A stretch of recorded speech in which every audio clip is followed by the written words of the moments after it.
Happy Monday, everyone. It is officially Monday, March 2nd, 2026. We made it.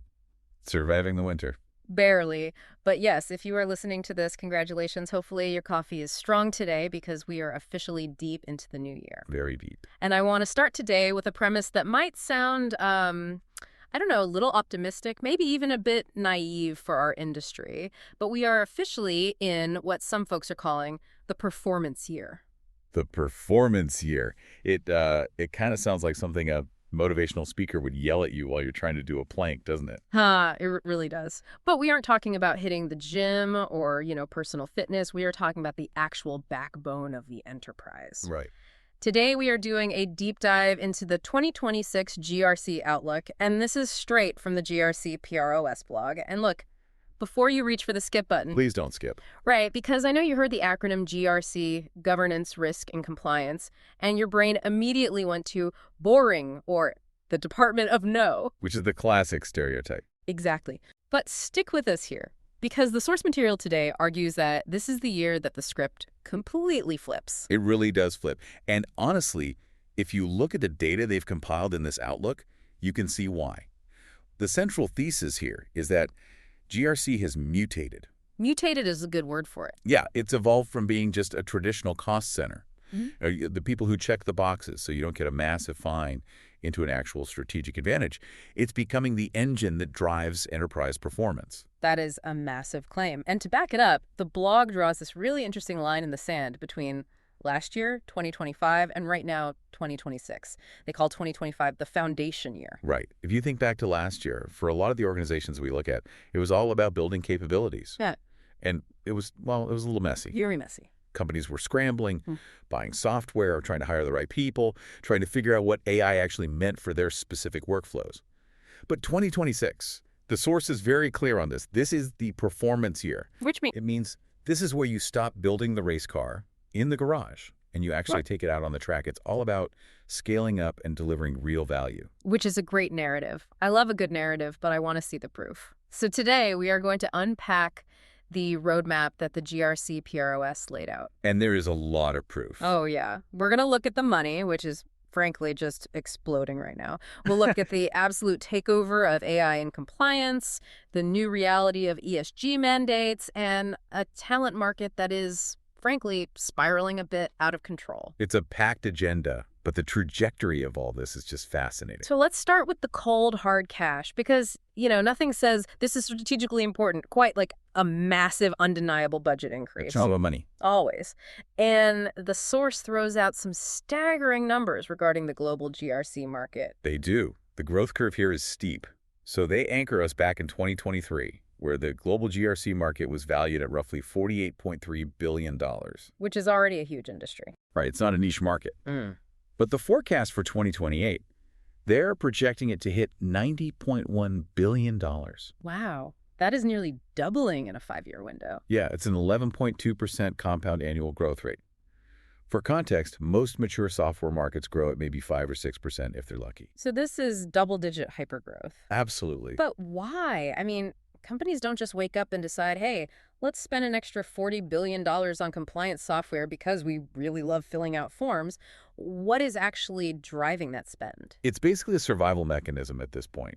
The source uses the term regulatory proliferation. Which sounds incredibly dry. It sounds dry, yeah, but the reality on the ground is intense. We're talking about heavy hitters coming online. You've got GDPR in Europe, which everyone knows by now, but now you have DORA. The Digital Operational Resilience Act? Exactly. And you have the SEC's 2023 Cybersecurity Disclosure Rule in the U.S., which is really showing its teeth now. Let's pause on DORA for a second, because I think that's a perfect example of this shift we're talking about. DORA is not just make sure you protect your customer data, right? No, DORA is much heavier than that.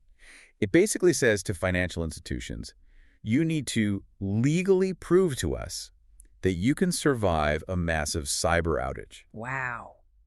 Yeah, it's entirely about operational resilience. If you can't prove it, you don't just get a slap on the wrist or a fine. You might actually lose your license to operate in the EU. And that right there is the difference. That's where we move from defense to offense. The source talks about this major shift in the boardroom mentality. Exactly. Because the stakes are existential now, boards are demanding total visibility. 3 years ago, a board member might just ask, hey, are we compliant? Check in the box. Right. But today, they're asking, Is our digital ecosystem protected enough for us to launch this new cloud product next quarter? Or can we expand into the Asian market without getting crushed by a data breach? So GRC actually becomes a gateway. You literally can't launch the product or enter the new market without the green light from risk management. Precisely.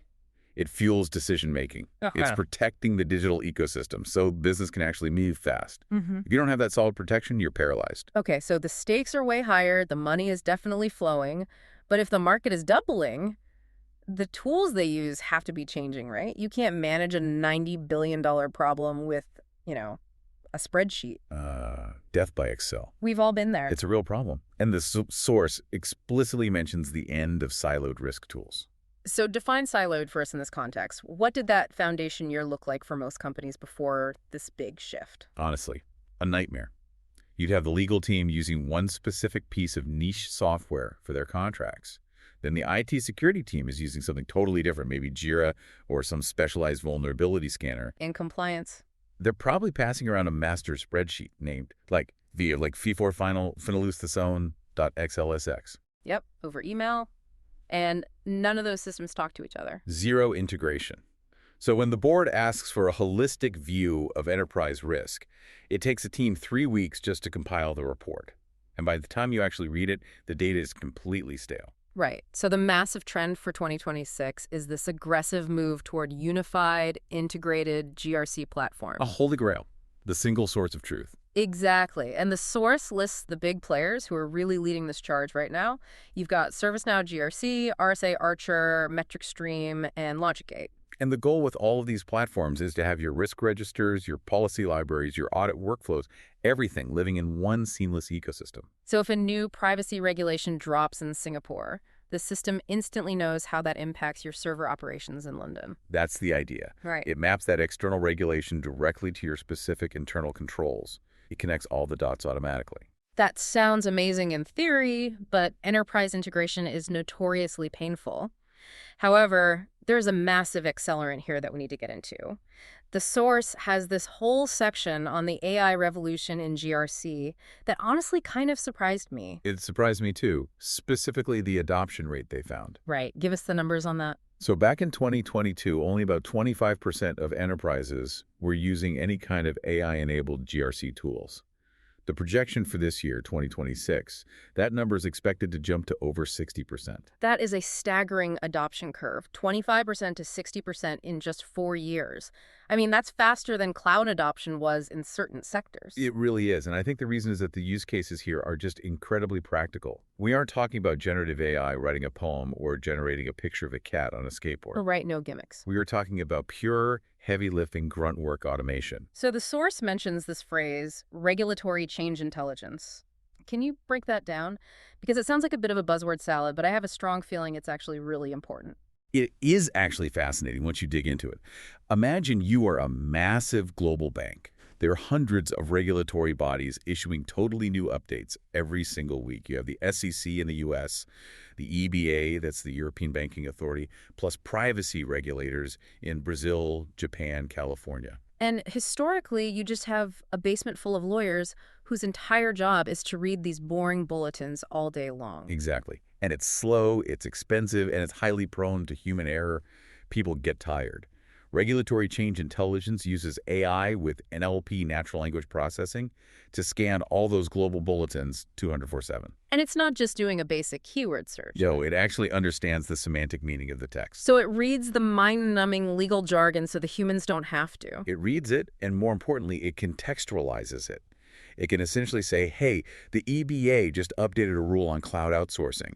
That actually conflicts with your internal policy section 4 regarding vendor management. You need to update this specific control right now. That is wild. So it's not just a news feed pushing alerts, it's an active gap analysis. Exactly. It flags the exact internal control that is suddenly out of compliance.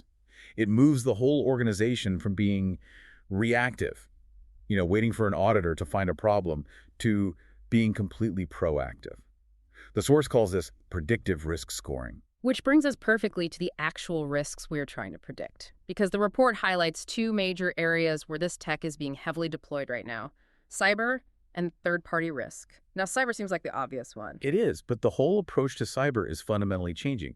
Cybersecurity governance is now a top-tier boardroom priority.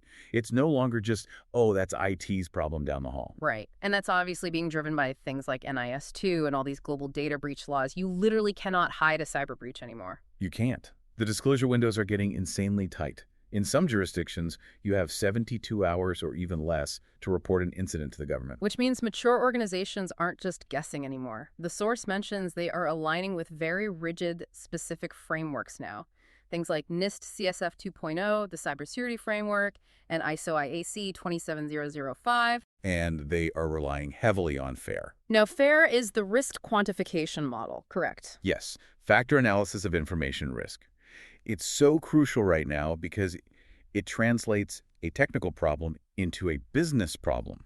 It turns, we have an unpatched vulnerability into, we have a $4 million financial exposure. And that's the language the board actually speaks. Exactly. The board doesn't speak SQL injection. They speak financial loss. Right. But interestingly, while cyber is obviously huge, the source implies that TPRM third-party risk management might actually be the bigger stress point for companies in 2026. Why would that be? Because of the modern supply chain.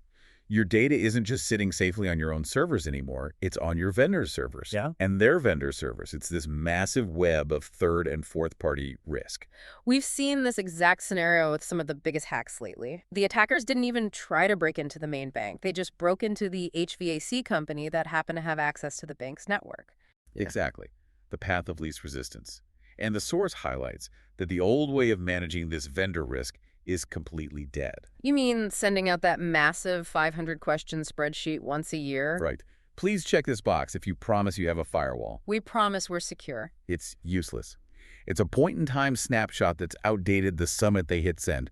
So the massive shift for 2026 is moving from annual checks to continuous monitoring. Continuous, like literally watching their security posture 24/7. Essentially, yes, by using external data feeds. The source mentions tools doing this like BitSight, Security Scorecard, and OneTrust Vendorpedia. These tools give you a dynamic security rating for all your vendors in real time. It's kind of like a credit score, but for cyber hygiene. So if a vendor's security posture suddenly drops on a Friday night because, I don't know, somebody forgot to patch a critical server, You get an alert before Monday morning, and you can actually act on it. yeah, You can automatically cut their network access until they fix it. The source talks a lot about aligning with standards like SIGCOR or NIST SP 800-161 to really operationalize all that external data. it's all about not being blindsided by someone else's mistake. That's the whole game. Well, not being blindsided really feels like the core theme of this entire deep dive, which naturally leads us to a topic that I know makes some people instantly roll their eyes, but we absolutely have to talk about it. ESG. Right. Environmental, social, and governance. Now, I want to be very clear here. Usually, when ESG comes up, the conversation gets highly political very fast. But the GRC PROS blog is very deliberate here. They aren't taking any kind of political stance. They are strictly looking at the regulatory reality. Correct. And that is such a crucial distinction for you, the listener, to understand. Whether you personally agree with ESG initiatives or totally oppose them, the regulatory burden is now a fact of law. It's unavoidable. Completely. We are moving away from this old world where ESG was voluntary, basically marketing fluff and pretty pictures of wind turbines in the annual report, to a world where it is mandatory and strictly audited. So what are the specific mandates driving this right now? Because I feel like I hear about a new acronym every single week. The massive one in Europe is the CSRD, the Corporate Sustainability Reporting Directive. That affects roughly 50,000 companies, and that includes a ton of U.S. companies that do business in Europe. And then over in the U.S., you have California's Climate Accountability Package, specifically SB 253 and 261. And as we know, California usually sets the trend for the rest of the U.S. market. If you want to sell in California, you just have to comply. Exactly. And these laws fundamentally reshape how companies manage risk because it's no longer about corporate storytelling. The source heavily emphasizes two words: data assurance. Data assurance, that sounds like hardcore accounting talk. Because it is. It means if your company claims your supply chain is carbon neutral, you better have the ironclad audit trail to prove it. You need the receipts. Because if you get it wrong now... If you get it wrong, it's not just a bad PR day. It's regulatory fraud. Wow. So it's treating sustainability data with the exact same rigor as financial data. You wouldn't just guess your quarterly revenue number, so you can't guess your carbon emissions either. That's a perfect analogy. And that's exactly why ESG is now being folded directly into enterprise risk management platforms. Companies are using heavy frameworks like TCFD, the Task Force on Climate-Related Financial Disclosures, and ISSB to do actual scenario analysis. What kind of scenario analysis? Asking very quantifiable questions. Like, what happens to the valuation of our physical assets in Florida if the sea level rises by 2 inches? Or, what is the exact financial risk to our supply chain if a carbon tax is suddenly implemented in Vietnam? It's hard quantifiable risk now, not just, doing good for the planet. Okay, so let's pause and recap this because it is a lot. We have a market doubling to $90 billion. We have AI reading massive legal regulations for us. We have continuous 247 surveillance of our vendors. And we have environmental data becoming as strict as SEC financial data. It is a massive undertaking. So the most obvious question to me is, who on earth is going to do all this? Because this clearly requires a very rare, specific skill set. You need to understand complex law, but you also need to understand data architecture and cybersecurity. Right, and this is where it gets really interesting for our listeners today who might be looking for a career change or just a step up in salary. The source literally calls it a talent war. A talent war. Always a good thing if you are the talent. Oh, definitely. If you work in GRC right now, or even if you're just GRC adjacent, 2026 is a very, very good year for you. The blog cites this amazing stat. Job postings that require specific GRC platform experience, like knowing how to build in Logicate or ServiceNow, grew by 52% between 2023 and 2025. 52% growth in just 2 years. That indicates a severe talent shortage. It's a huge bottleneck right now. Organizations are desperate for people who can bridge this gap. They have enough lawyers and they have plenty of software coders, but they do not have nearly enough people who speak both languages fluently. So what are the hot job titles right now? If I'm browsing LinkedIn tonight, what exactly should I be searching for? The source lists a few high-value roles that are popping up everywhere. GRC Solution Architect is a massive one. That's the person actually designing these complex integrated systems. Makes sense. Cyber Risk Manager obviously is huge. Regulatory Intelligence Officer is becoming a very real, very senior role now. And predictably, based on our last topic, ESG Risk and Reporting Analyst. I imagine all of those roles command a serious premium right now. They absolutely do. But if you want to land one, the source recommends going after specific certifications. You really can't just wing this in an interview. Okay, let's get practical for the listener. What are the magic letters they need on their resume? The classics are still the gold standard here. You've got CRIS Certified in Risk and Information Systems Control and CISA Certified Information Systems Auditor. And for the privacy side? For privacy, you definitely want the CIPP-US. The one that is rapidly growing in popularity, which ties back to our data assurance talk, is the CEAA. That's the Certified ESG Analyst. CESGA. Yeah, that makes perfect sense given the shift to rigorous data auditing. Absolutely. Even traditional financial analysts are scrambling to get this certification because they have to understand how to financially value these new climate and social risks. Now, before we start to wrap up, I want to address one last misconception that the source brings up, which I thought was great. I think when the average person hears compliance and risk, they immediately think of Wall Street. Big banks, guys in suits. Right, the whole Wolf of Wall Street vibe. Exactly. But the source makes it very clear that that stereotype is completely outdated. GRC isn't just a banking thing anymore. Not at all. The expansion is happening across basically every sector. The source points to tech startups, for example. They are hiring GRC pros way earlier than they used to, primarily to prep for IPOs. Because you can't go public if your house is a mess. Exactly. The SEC will rip you apart. Retail is also huge right now because of privacy laws like GDPR and CCPA. Consumer data is essentially toxic waste if you mishandle it, so retail needs risk experts. What about heavy industry, like manufacturing? Massive. The energy sector is hiring like crazy right now to manage operational technology or OT risk. And manufacturing is bringing in talent for smart factory and IoT security. Because if your massive automated factory floor is connected to the internet, It can be hacked. it can be hacked and shut down completely. So they need serious risk managers on site too. It really is everywhere now. So if we pull back and look at this entire picture we've painted today, we have a market that is doubling in value. We have AI automating the tedious reading so humans can focus on strategy. We have supply chain risks that are being monitored continuously rather than just once a year. And we have a job market that is just absolutely exploding. It's a very compelling picture. I think it completely justifies them calling 2026 the performance year. It really does. So let's try to synthesize this for the listener. If you take just one thing away from this deep dive into the GRC PROS Outlook, what should that be? I think the main takeaway is that 2026 is the turning point. The source puts it perfectly. Yeah. Organizations that successfully built their foundations in 2025, they bought the unified platforms, they hired the rare talent, they are now using GRC as an operational powerhouse. It's no longer a cost center. Exactly. It's the engine room that allows the company to go fast safely. To go fast safely? Man, that's the dream right there. It's like having really good brakes on a Ferrari. They don't exist to make you go slow, and they exist so you can drive 200 miles per hour without dying. Huh. That is the exact perfect analogy for modern GRC. And I want to remind everyone listening that all these insights, the specific stats on the market growth, the lists of tools like LogicGate and BigSight, the breakdown of the certifications like CISO, all of that came directly from the 2026 GRC Outlook, published on the GRC PRS blog.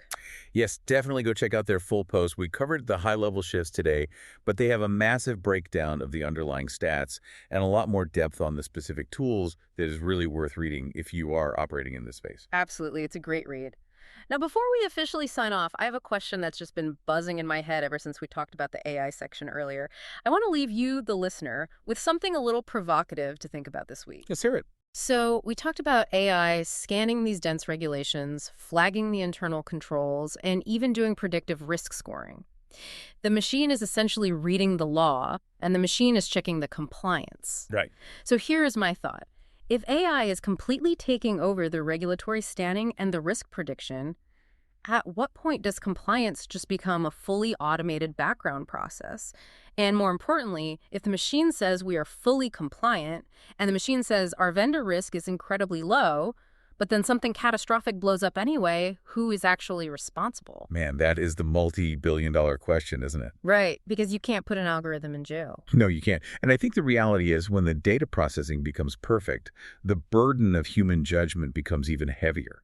The machine can easily tell you the cyber risk score is 4.2, but it can't tell you if that's a risk ethically or strategically worth taking for your specific business. The machine can't tell you if it's worth it. That is the human element that just isn't going away no matter how good the AI gets. And I think that is a fantastic thought to chew on for the rest of the week. Definitely a lot to think about.